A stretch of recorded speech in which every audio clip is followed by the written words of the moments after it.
All right, welcome back to Gridiron Icon, the podcast. I am joined by my better half and partner in crime, former Rams legend, Mr. Preston Denard. Preston, how are we? Man, I am so thrilled to be feeling outstanding and ready for our guest today on today's show, but I'm feeling good. How about you? That makes two of us. I feel great, very excited for this guest. As you know, I like the big guys up front. And this is one of those people. Yeah, I do. I'm into that offensive line stuff. So this one's really special. Tonight, folks, whether you're listening or watching on our YouTube channel, we are inviting in a Hall of Famer, Georgia Sports Hall of Famer, first-round draft choice for the Los Angeles Rams in 1979, where he earned all rookie honors and was Rams Rookie of the Year, All NFL, All Pro, and 5-time Pro Bowler during his 9 years in the NFL. He also played for the Oilers, but for us Rams fans, we cut him some slack on that one. We're not going to talk about that one much. The iconic, and I do mean iconic, guy up front for some of the best offensive lines in Rams history, number 72, Kent Hill, joins us. There's the applause still rolling for you. Yeah, I'm guessing you still get a lot of applause. Well, you know what? I'm just sitting here and listening to you, Stacey. I mean, man, that voice is amazing. Don't he? I think he got it, don't he? Yeah, he does. You're way too kind, my friend. Way too kind. I tell you, I have a face for radio, so aside from the YouTube people, nobody has to see what I look like. They're here for Preston most of the time. You know? Right. You look fantastic, sir. Yeah, man, he does. He does. Thank you very much. You're so kind. I'm just. Hey, are you still working out? Yeah, I do. You still doing working out? Okay. Yeah, I still work out. Yeah, man, I don't think if I didn't work out, I wouldn't be moving very much. I mean, I'd be done. It's been kind of the savior for me, really. Yep. Yeah. Interesting. I think for a lot of guys, yeah. Yeah, I think once you cross over that 50-year mark, all of us need to be moving and keeping that muscle what we can on the frame, right? Yeah, I mean, exactly. Yeah. For a guy in the trenches, you look amazing, my friend. It's treating you well. It's treating you well. You know, I tell you the other day, just past weekend, my wife and I, we were up at the beach, and we were just walking down the beach, and these guys stopped to ask. He said, "Man, I just got to ask you, where did you play and all that kind of stuff." But it was just kind of, it was kind of nice to hear that, that they just, got that from me walking down the beach. So anyway, good. I'm guessing with a guy your size and those of us who love the game, that guy played somewhere. Yeah, he did. Yeah, he did. And Stacey, you know what? We'll kick this thing off like this and get through our questions. But I got to share this. Got to set the framework very quickly. So Kent wasn't just an offensive lineman, guard. He wasn't just pulling around in looking for inside folks to come out. When we were doing one-on-ones or we'd be messing around with the receivers and the DBs, Kent Hill comes out there with the wideouts running tight end route. Oh, yeah, so you don't know about that. So no. And let me tell you, K. Hill used to turn him out. I tell you what, I didn't know if you would even remember that, but I was. Oh, heck yeah. I was thinking about that. I happened to be an offensive lineman, but I mean, I just in my mind, in my heart, I was some kind of receiver, and really, I wanted to be a tight end. I was hoping at some point somebody would walk out there and say, "Well, hey, I think we missed something. we can move him out there to tight end and do something." Of course, I played tight end in college, but just for a little while. Yeah, that's just what I couldn't catch. So. But I mean, that's so funny. Those early 80s Rams teams were known for just pounding the rock. I mean, I can't even imagine, put you out there on the edge a little bit. Sean McVay would be using you differently today. Oh, yeah, you'd be a tight end. You'd be doing that. Or leaping leaner. Well, hey, let's start this thing off. Let's back this whole ship up. Let's bring it from the beginning. Let's start, Kent, from when you first got introduced to, first of all, playing football, but how did you get involved and interested in sports? Well, I always kind of had an interest, as we all tend to do in our neighborhoods, and get together for pickup games and things like that. I didn't play on a organized team until early on in baseball and things like that, because my dad was a big baseball fan, and so he just made you get up every morning during the summer and go across the street to the baseball diamond and play. So that was that. But when I didn't play any organized sports in school until I got to high school, and I was my sophomore year. I was waiting on basketball season to start, and I was going to go play basketball. But I got stopped in the hall by the principal and the head coach, and they said, we think you ought to come out for the football team. Yep. So I kind of thought about that, and anyway, I showed up, and there it was. So, and of course, I played basketball too in high school and ran track, but football was the one that stood out for me. Incredible. But you didn't even get started in organized sports till high school, and you kind of got recruited into it. Yeah. Wow. Just walking down the hall. In fact, I had a friend that was telling me about that that was with me at the time, and it was a group of us, and they stopped me and pulled me out and did that. And I didn't even recognize it. I didn't remember that he was with us when that happened, but he was reminding me of all of that, kind of happened. It's kind of blew him away. And he says he speaks a lot, this friend of mine, Osby Mosley, he speaks a lot publicly. And he says he's told that story 1,000 times, about that and kind of what it turned into. Wow. Unbelievable. So were you once you got to high school, did you do the 3 sports? Did you do baseball, basketball, and football? No, I didn't do baseball, but I did basketball and track. Basketball and track. I ran the quarter in the track. I could see. Did you have a favorite? Wow. We got to ask. A favorite of the sports? Of the sports? Oh, definitely football. Oh, I love it. Yeah. Okay. That was the one that whatever success I was having and girls that would be interested in me, it was all the result of football. So, of course, that was my favorite. Kent, did you ever feel like? Wait, say it again. Having the girls be interested. Yeah, it's a theme. It's a theme on this show. It's a theme. He just took it that way all of a sudden. Yeah. I was going to ask a question. Did you ever feel throughout your whole career, something deep down inside of you said, man, I really should be playing a different position? Or maybe it's a desire to truly play a different position. Had you ever felt that? And the only reason I say that, Stacey, I don't know how harder I can hammer this, but Kent's an athlete.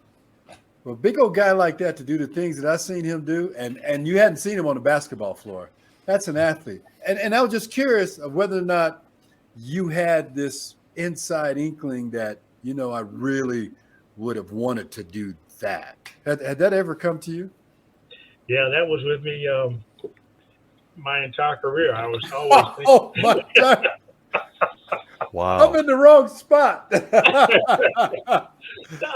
figured, of course I felt like I could do this, that I was doing, but I also felt like that tight end, I really wanted to get back to tight end. And I was tight end my freshman year in college. And I came out of high school as a tight end and then went to college as a tight end. Wow. And my freshman year, and, we had the freshman team back then. And so I played on the freshman team at tight end and, man, just the feeling, just the opportunity to think that you might have a chance. They might throw it to you and you could score. That, I could get up for that every day. So I was, I was just hoping to get back to that.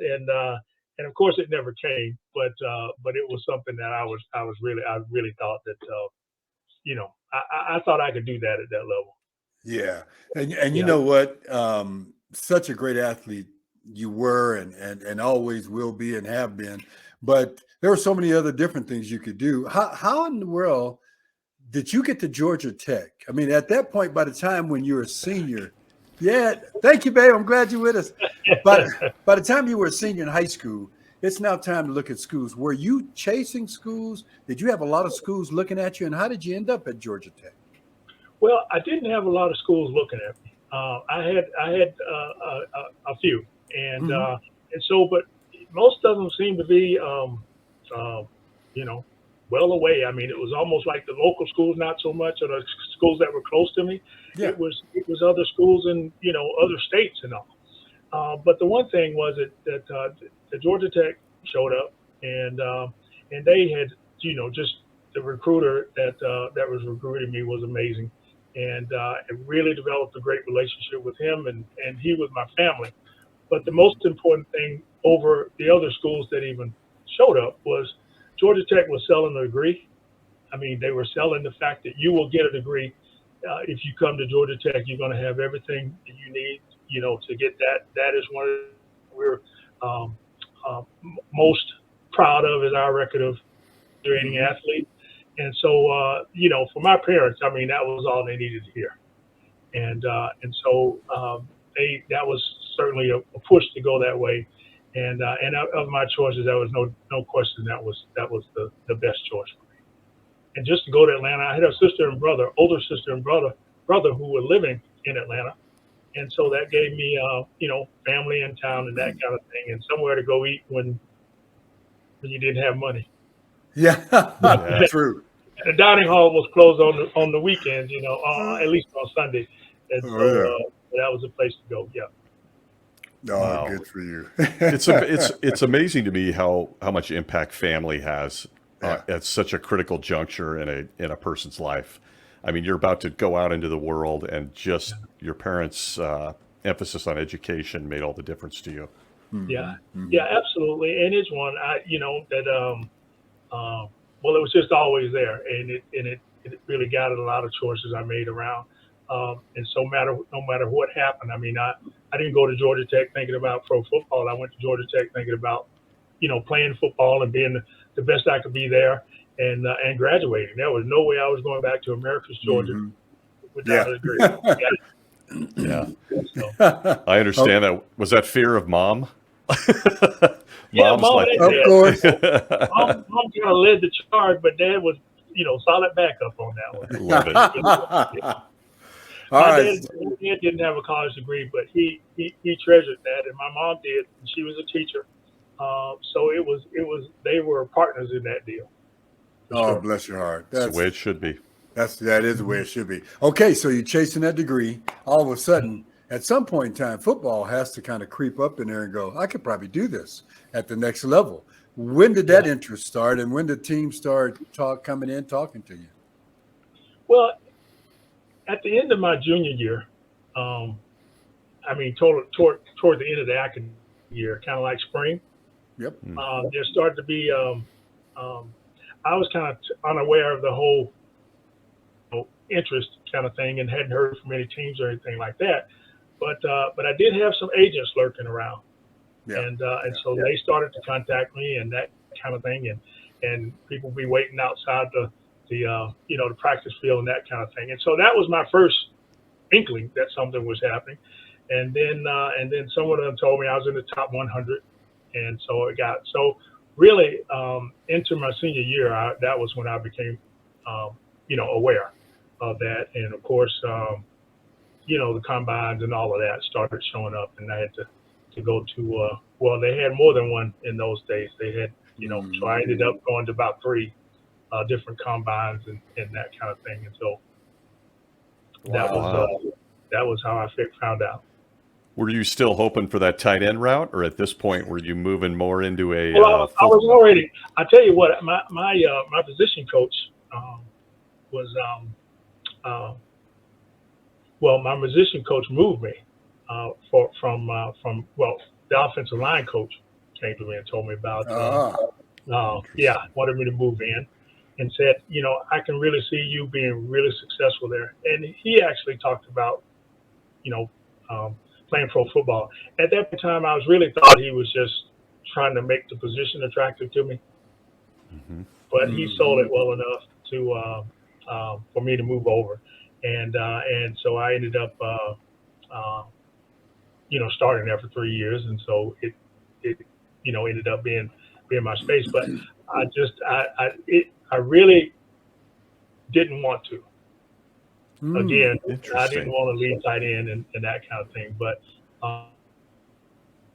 he just convinced me that that was where my opportunity was, and I'm glad. I'm glad, Wow. obviously glad that that's what I did. Oh yeah, number Wow. 26 pick, Yeah. 1979, first round. I mean, how can you argue with that? Somebody knew something that Oh we yeah, didn't know, yeah, but yeah. We had. but we got to see it. We got to see it. Just as I can remember, Kent, even to this day, you and Drew and that whole class. I think Jeff Moore was in it. Leroy came in too, I believe, or did Leroy come a year later? Lee came a year later. Yeah, Okay, he came a 1980. year Yeah. later. And I just yeah. remember you guys coming in, so much talent. I mean, very talented young guys. And what's really cool is how us vets and the young guys embraced each other immediately. There was no Yeah. gaps, there was no nothing. We just really formed a great bond, which is really equity in regards to our chasing that Super Bowl in your first year. So Yeah. we had that kind of talent and we Mhm. had that kind of rapport with the guys. Tell us a little bit about that. You get drafted first round. Any of that anticipated? Did you kind of like expect that?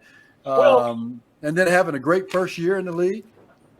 well, by the time the draft came around, I had some expectations because I was getting calls from teams like that, and they were telling me that they were considering me and asking me how I felt about playing.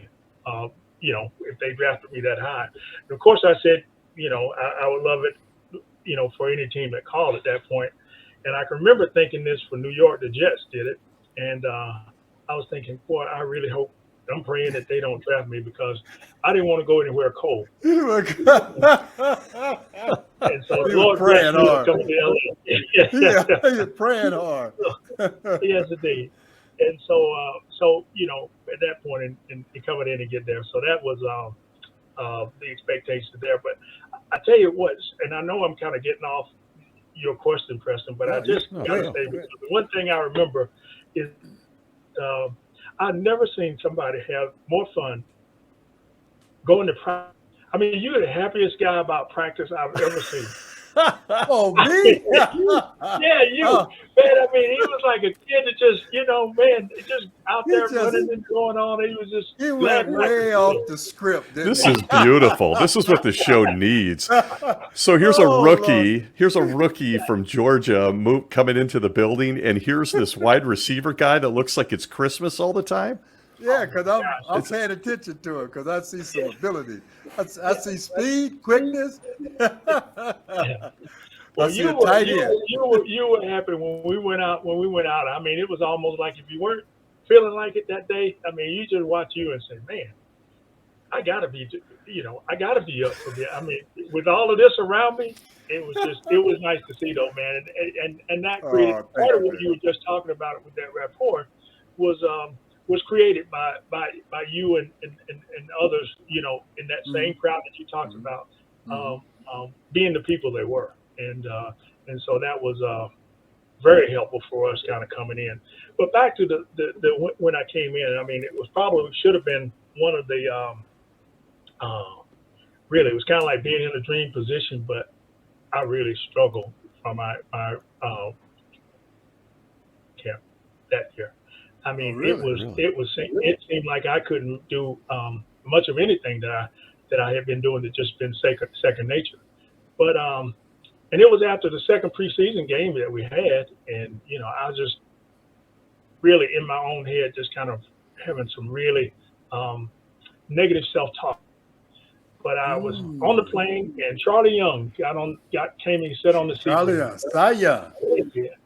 And Charlie sat up and he started just talking to me. Now, prior to that, let me tell you, I'm sitting on the plane and we just got, and I'm replaying all the mistakes I just made, right, in the plane, and that was really all I could see. So I'm replaying all of that, and I noticed nobody sitting on the seat with me, and at that time, at least two rookies gonna be sitting on those three seats, right?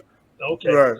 Don't see nobody sitting with me, and I'm like, man, I must be so bad nobody wants to sit with me. So I'm oh making all this. no, oh Yeah. no. So then, so then, but we get up in the air, and Charlie comes and sits down with me, and he Mhm. starts talking. He says, "Man, Kent, you're really doing so. I've been watching you," and he started naming things that I've done in practice, And he said he even talked about some things I'd done in that game, and it was really kind of a game changer for me because it refocused what I was thinking about. Mm-hmm. Mm-hmm. It got me off, and it's kind of like, well, maybe this, isn't.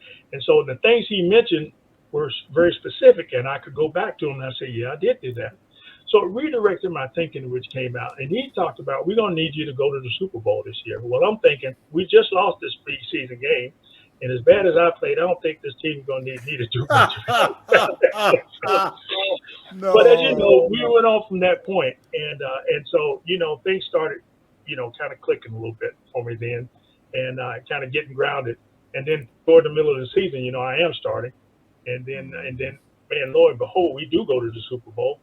Mm-hmm. And I'm the only rookie starting in it. So that was pretty good. Yeah. Oh yeah, that was fun time. Against a dynasty at that in the Pittsburgh. Yeah. I mean, Mean Joe Green. Maybe you've heard of him. You had to block him. Yeah. You're like 22 years old, right? In that Super Bowl. That's Wow. And Preston, we had him, man. We had him right there. Oh, I tell the story. Watch it. I tell the story. We won that game for 3.5 quarters. yeah. Yes, It was we the did. last half of that fourth quarter. Lord have mercy. Stallworth and that other guy. And I'll tell you, Ken, I was a young guy. I think for that, I was 12 years old. I idolized all you guys, and I told Preston, literally in 2023, talked me into watching that game because I've never been able to watch it again. And I watched it on NFL Network a few weeks ago. Oh, Yeah. did you? Because Okay. I was crushed in the fourth quarter. I was crushed. So you guys were my favorite teams. This is really good for Rams fans to hear how, more than anything, the camaraderie between you guys. Yeah. Yes. Because we believe that as kids and as fans. But to hear that, Charlie Young saunters up to you. Preston's always jolly in practice. I mean, this is really cool. Yeah. And you know what? I read something today, and I just want to toss this in. I want to get really deep into it, but Dion is doing some great stuff, and he's just changing lives and just changing the dynamics and stuff. But he mentioned something about culture, that he doesn't really identify with a culture in athletics. And I don't know if it was really explained well, but what Kent's referring to, we did have a culture in our locker room. Because if you came in and you didn't fit the mold, you weren't a part of it. And you could tell right away somebody that wasn't in the mix, in tune, was in the groove. And so we had a culture that was receiving of everybody. I can't remember, there's 3 things I missed out in my life, I tell Kent. One of them was I wish I had a recorder, put it in my locker for my entire NFL career. The greatest jokes were told in the locker room. I couldn't believe it. My goodness. Yes, Oh, well, am I right? Oh, Yes, my indeed. God. Indeed. We would be millionaires reproducing all that stuff. Well, we would, and that was one of the things for our offensive line group, which was really fantastic. I came into a very successful offensive line at that point, and which was really a real blessing for me to see. And one of the things that struck me was about a group that's so highly successful and just a plethora of Pro Bowls in that group. But it was always the sense, and I'd never heard it that way before, but it's kind of like, never not ask for help. In other words, you got a difficult, angle or whatever it is. I mean, the expectation is you ask for help. And I've used that in a lot of different situations because, sometimes with testosterone flowing and that kind of thing, we can get into situations that, pride keeps you from asking for help. But if you don't get it done, then everybody suffers for it. And so this was one that was really a lesson around that I got from that. And I've applied it different places, but,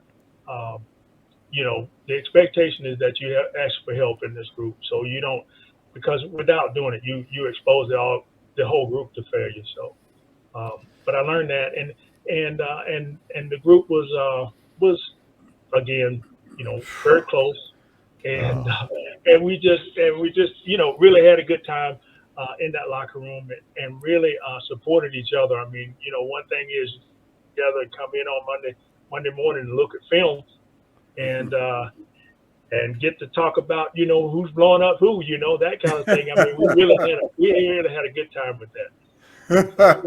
Very good.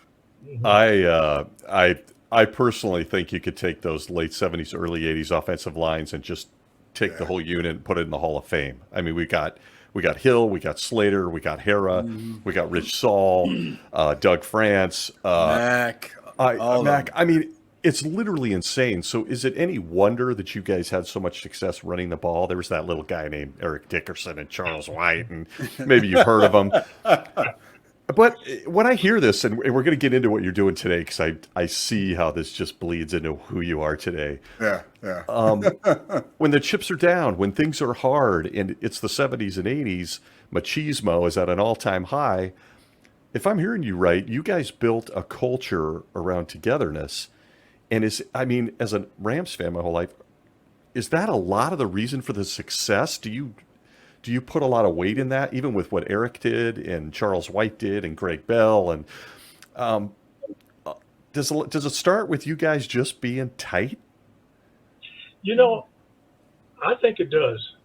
And I almost say, even if you just listen to successful teams when they start talking, you don't hear guys talking about, what kind of techniques they use or what kind of plays they ran, they talk about their relationships with each other. Yeah. And how that made them, the commitment that they had to each other that caused their success. So it was a big part of it. And so I think that anything that people are doing together, the relationship that they have with each other is a big part of whether they're successful or not, or how successful they become. Yeah. And you know what? One of the things that was unique about us too, and I don't know if this is commonplace, but I know this was really huge with us. So many times you have units, and those units are the ones that clamor together, get to know each other, and they're tight. Units within a mold. Well, our units, we intermingled. We had receivers sitting with linemen, with linebackers who were sitting with running backs and this and that. Tall, big, small, and so everybody had commonality about each other. Yeah, I thought that was kind of unique too when we were playing ball. We were able to do that and hang out with anybody. Yeah, absolutely. And you notice when you guys went down and after a score, oh yeah, go down and do the dancing. You know I came too, right? Yeah, you did. Yeah, you did. I love it. You did. I was right down there too, and it was gosh, I'm trying to remember what was the name of you guys are giving yourself a name. Oh, really? Yeah, dog team. We all had a dog name. Rasta Dog. Drew Hill was Speed Dog. What? George Foreman was Top Dog. Oh yeah, we had names. How did mine was Rasta Dog? The flow of hair. Okay. Dude had the hair. Yeah. Dude had the hair for sure. All right. Huge question. Everybody wants to know this. All of our listeners, everybody. Kent Hill, you were a great offensive line throughout your career, but you get to block for some boys. Oh, yeah.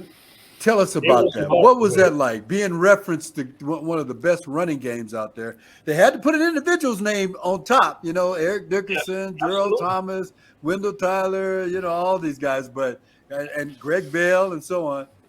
Tell us about that. That's got to be special. Well, it is special, and I think you just consider yourself fortunate if you have have the opportunity to play that kind of talent, particularly as an offensive lineman, because some of those probably wouldn't have been such great blocks if it hadn't been for what they were doing behind you. You know what I mean? And they take a little bit of this and a little bit of that. Now he's reaching for something, you get another back, And so that makes a huge difference. And now I think that any offensive lineman would tell you that, that makes a huge difference. And sometimes it's just, a distraction that you make. Gives them a chance to get by, and they're gone, and all of that goes in the record books, man. Oh yeah, I do you spend? anytime we got a running back creeping up towards 2,000 in the NFL season, I'm just a fan guy. Do you guys kind of find your body getting tight? Like, don't get near 2105. Don't get anywhere near 2105. I mean, I don't think that can be broken, Ken. Yeah. You know what? There was a close one. And gosh, man, I'm terrible with names, but a few years ago, was it Derrick Henry? Also, Derrick, wasn't it? No, it wasn't Derrick. It was gosh, he played for a long time. He's a Hoss for a long time. And I remember right after that night, it was the season-ending game for them, and he came about, I don't know, 10 yards short or something. And I called Eric and said, we dodged the bullet. You know, yeah, we got out one more time. He said, yeah, one more year. So, yeah. The key to this whole story, ladies and gentlemen, is that when Kent Hill calls Eric Dickerson, Eric still picks up the phone. Oh, yeah. That's my offensive lineman. Yeah. Okay, hey, bud. Oh, my boys are calling. I got to answer this. So I have to ask for all those crazy fans as well. I hope that record never is broken, by the way. You talk about these units, camaraderie, building culture.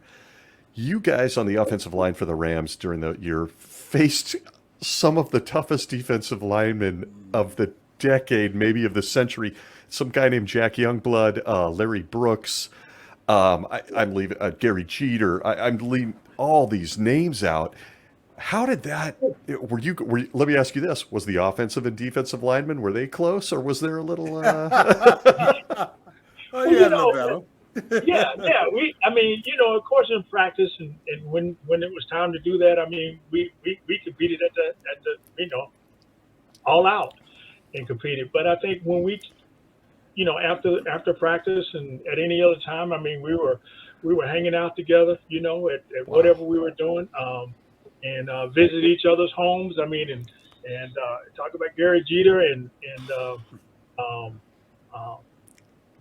Reggie Doss, and we would get together and off days and things like that and go different places. So yeah, we had a great camaraderie just all around on the team, as Preston was just talking about. And it didn't matter what position it was; it really didn't. No, it really did. And what's very very evident of that is the basketball team that we did a lot of fundraising for with our different groups. You had Jim Youngblood, you had Ken Hill. You had Wendell Tyler. You had Billy Waddy. You had Victor Hicks. I mean, you had a lot of guys, Mike Gooman, a lot of guys from different walks, different positions. And that's how we roll, man. That was so much fun. And that was the only way we really could live a story that we lived going to the Super Bowl. I mean, it was just, even off the field, we took care of each other. We checked on each other. We made. I mean, there were some great storylines during those days. Yeah, it was great, and I just remember you're talking about being around great athletes, and when Reggie Doss and was playing basketball, and we were down in Long Beach and playing, and I just didn't expect that Reggie. I mean, wide body, big guy, things like that, and we were playing basketball in there. Yes, and absolutely. I did not expect, man, he went up and dunked one time, and it's like, I just had to get back. It was amazing. I mean, and he ain't going to remember that either. My goodness. And so, it was talent coming from unsuspected places, because sometimes, people didn't look like, I didn't think he could elevate that high, but he could, and just a great individual and person all around. But yeah, those were really good times, and going on those trips to those towns and surrounding places that we went to, and that was a great experience too. Just being together and hanging together and doing those kinds of things, and also, we were well aware of the good we were doing in terms of contributing to the community. Right. So that was big for us.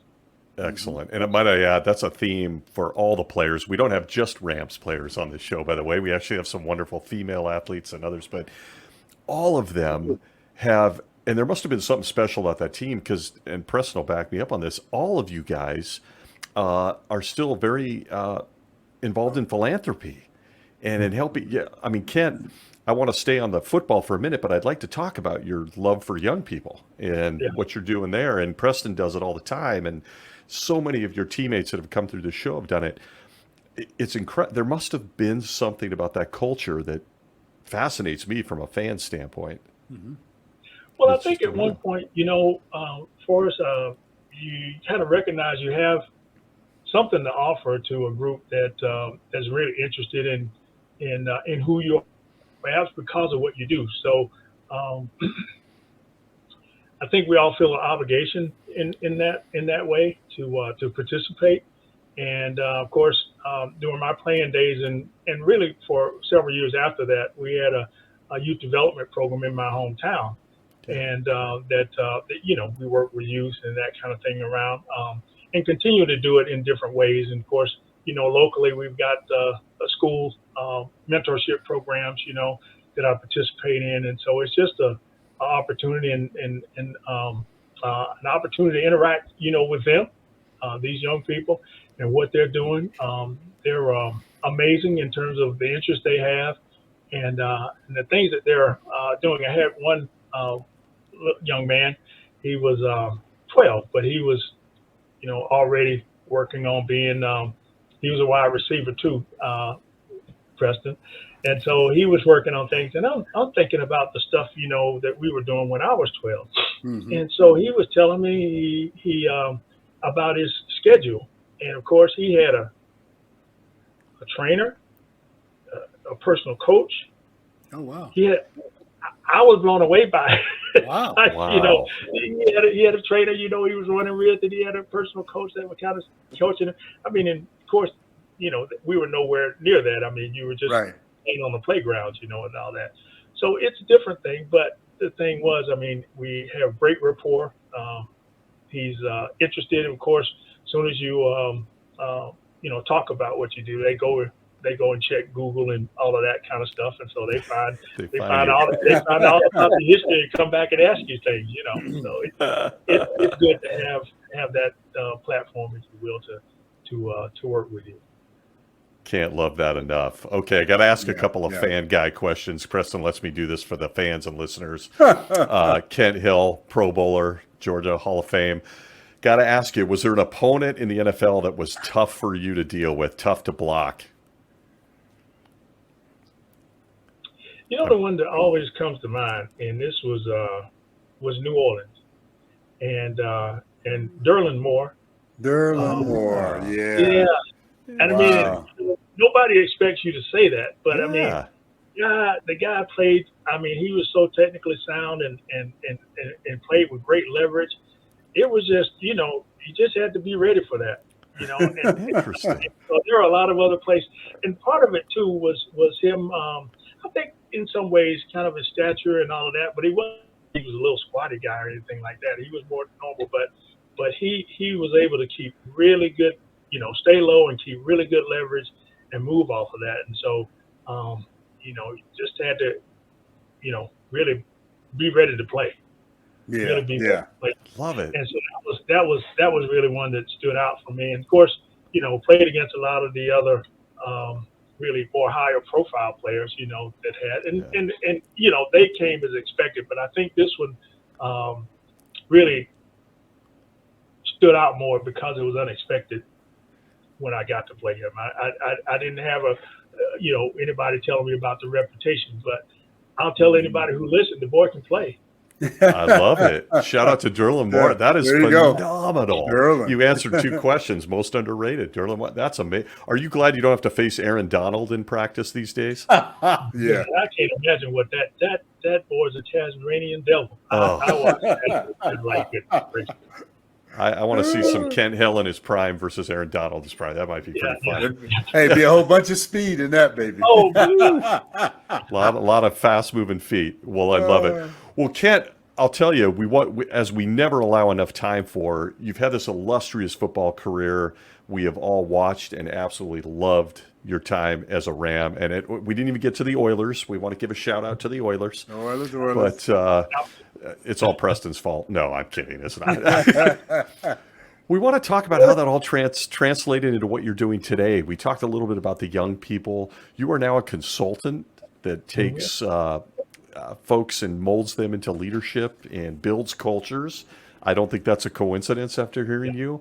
And you've had some other projects with small business ownership with Kent's Country Cookies and some other things. Yeah, baby. Tell us what this guy that we see as a rookie in the Super Bowl against Mean Joe Green, what are you doing today with all that?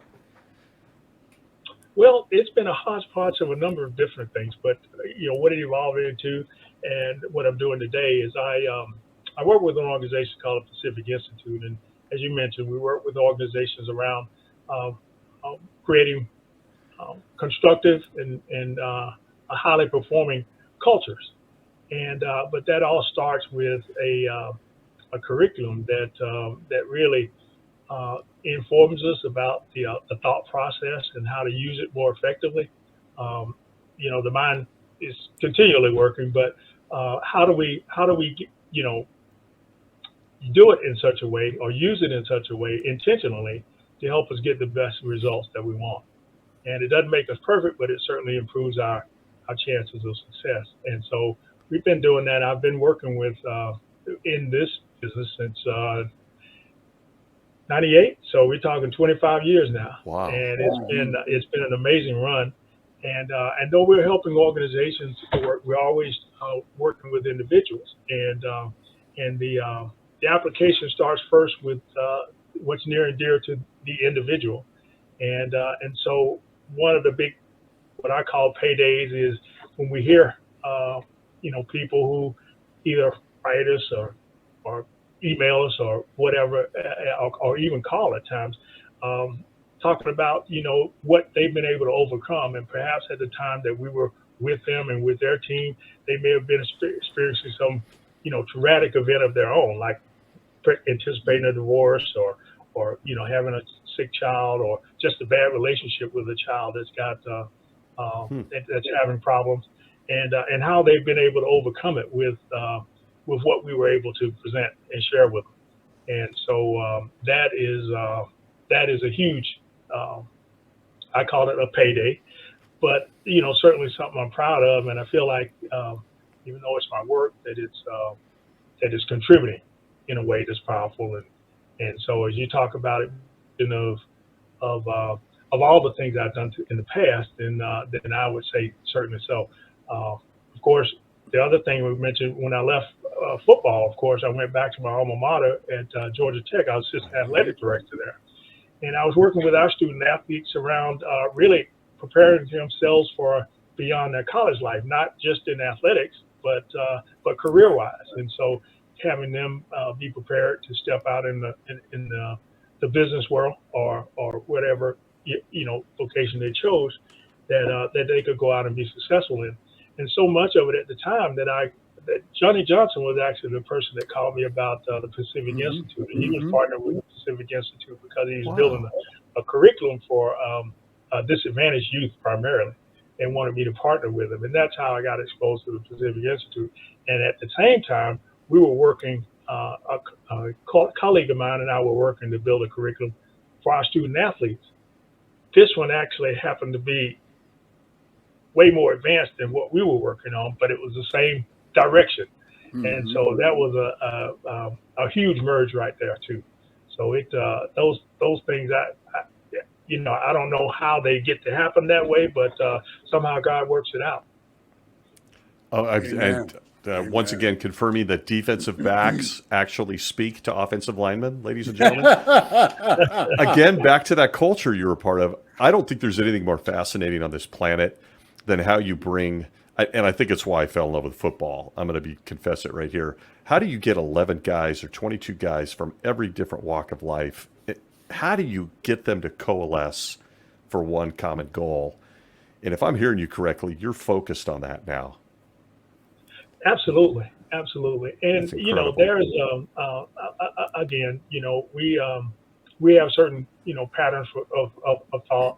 And then how do we decide, that we're going to be all in on something? And then what that allows when we make that decision, and that's our focus. What it allows us to see that perhaps we hadn't seen before, and it could have been right in our midst, but we didn't see it before until we decided and set a goal that we start finding things that help us accomplish what we need. But the goal comes first, and so and that turns on everything else, in our minds. And so when you get a group that's come together to play football, and one of the things you were talking earlier about one of the culture of an offensive line, and I'll tell you, an offensive team. But when Coach Robinson came, Johnny Robinson, he was talking about, we run the football on anybody, and we don't care where it is. We can do it in the parking lot. We can do it up, and anywhere. And so that was really kind of a mantra that went. And Preston, you remember we up in New York, we ran. It was 4th and 34. Yeah. We run it. What? Yeah, Run the ball. We run it and get it. And so, that was a mindset, and so you find ways to you decide what you want to do, and then you find ways to accomplish it. And so, and that comes to mind in whatever it takes. So I think that's, a combination of all the things that kind of come together to have a successful football team, but being clear about the goal, and we were on that. And then the attitude we're going to take about accomplishing it. It's phenomenal. I mean, there's so much to explore here. It could go on. I mean, and we want to have you back because that piece is what we really translate to today. That's incredible. Love it. We didn't even have a chance to get into, again, we're wondering when you sleep. You had franchisee model. You actually had a cookie company. We didn't have time for any of this, Kent, so you have to come back. This is usually the time where I, myself, or in this case, my much better half and partner in crime, Mr. Denard, runs our 2-minute drill, which is designed for fans and friends alike to get to know Kent Hill at an all new level. All new level. Rapid fire, mind you. Okay. So the first thing that comes to mind, if you need to give a little flavor about it, you're welcome to do that too. You ready? Okay. All right. And before we start, I just want to tell everybody out there, Kent's Country Cookies were some damn good cookies. I'm mad I didn't get one. You are missing some darn good cookies. All right. I heard. I don't mean to put you back in the kitchen, Kent. Yeah. All right, here we go. 2-minute love drill. The Gridiron icon. Grass or turf? Grass. Pancake block or a cut block? Pancake. It's a long way to go down. I'm 6'6". So get you're right. Yeah, you're right. Love it. Rams or Oilers? Rams. Kent, tell everybody your favorite movie. Favorite movie? Oh man, I'm going to take you back now. This is way back, but it was kind of the first. I got to go when I was 12. I was really well. Anyway, you had to be, I think, 13 to get in at the time. Oh, I but had to be. Remember Shaft? Oh yeah, Shaft. Oh yeah. Here, you want me to do the music? Wait a minute. Shaft. Ooh. I mean, come on. Talking about Shaft. I thought they were so cool, man. At that point, that was just too cool. Oh yeah. Yeah, and again, the theme of the ladies, they weren't too bad in that show either. No. The 70s, ladies and gentlemen, 60s, 70s. What I started talking about was that I wasn't old enough to go in the movie, and the person there realized it, and I tried to fib a little bit to try to up my age a little bit, but anyway, I got somebody else to go in with an older person. Yeah. And so I got them to take me in. So that's how that worked. All right. So that's how anyway, it worked. Okay. I'm sorry about the question. That's okay. I love it. I called the timeout anyway, so the clock's ticking in. Here we go, baby. Kent, your most underrated teammate at any level. Underrated teammate at any level. I think I'm going to say Milton Miles in high school. Okay. Shout Shout out to Milton, huh? Just shout out. Yeah, he sound like a baller too. Yeah, he did. And All right. unfortunately, he's passed away too, but he was. Yeah. All right. Your greatest football achievement. Greatest football achievement. I think it was the Pro Bowls. Okay. Yeah, 5, right? Yep. 5 Pro Bowls. I can't say that, but good job, Kent. All right, here's the last. He did. Here's the last one. Who plays you in a movie of your life? Man, that is a question. That is because Okay, got to be I'm 6'7". I'm going to just shoot for the stars. Denzel. That's a. You knew it was coming. He got some. You knew it was growing up coming. with you. Denzel. You had to know it was coming, right? I knew it was coming. He was going Denzel or Idris Elba. I mean, everybody, they're so good. I mean, good grief. I love it. Oh, my God. What a pleasure. Ladies and gentlemen, the iconic 5-time Pro Bowler from the Los Angeles Rams, Kent Hill. Thank you so much for joining us, Kent. This has been a pleasure. I really enjoyed it. This has been a blast. And you man. still having fun too, Preston, so I know you guys are just having a ball. Oh, and we are. Stacy with that voice is Oh. just, y'all slaying them. You're too kind. Here's the thing. I wasn't 6'6", and I couldn't lay out like Preston did, so now I talk about it. That's all I got. Yeah, there you go. We got conversation, baby. There we go. He's always in a good mood, Kent. He's always in a good mood, my friend. It always is. I mean, It's contagious. Who would be? I mean, practice. I mean, it's hot. It's everything undesirable, and he's out there smiling and running around like. Hey! Now look!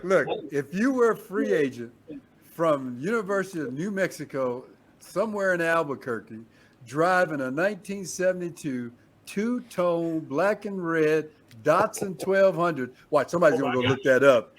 Yeah, you'd be happy as a lark to be out wherever we were. I love it. I love it. This is so special. Yeah. Yes. Well, thank you so much. Go ahead, Ken. Appreciate it. All right. Well, thank you so much for joining us. This has been special look back at some very special Rams teams and teammates. And for those of us that are watching or listening, you can follow us on all major podcast platforms. You can see Kent Hill. He looks amazing, folks, on our YouTube channel. Thank you for joining us to the iconic Kent Hill, and we will see you all next week. All right.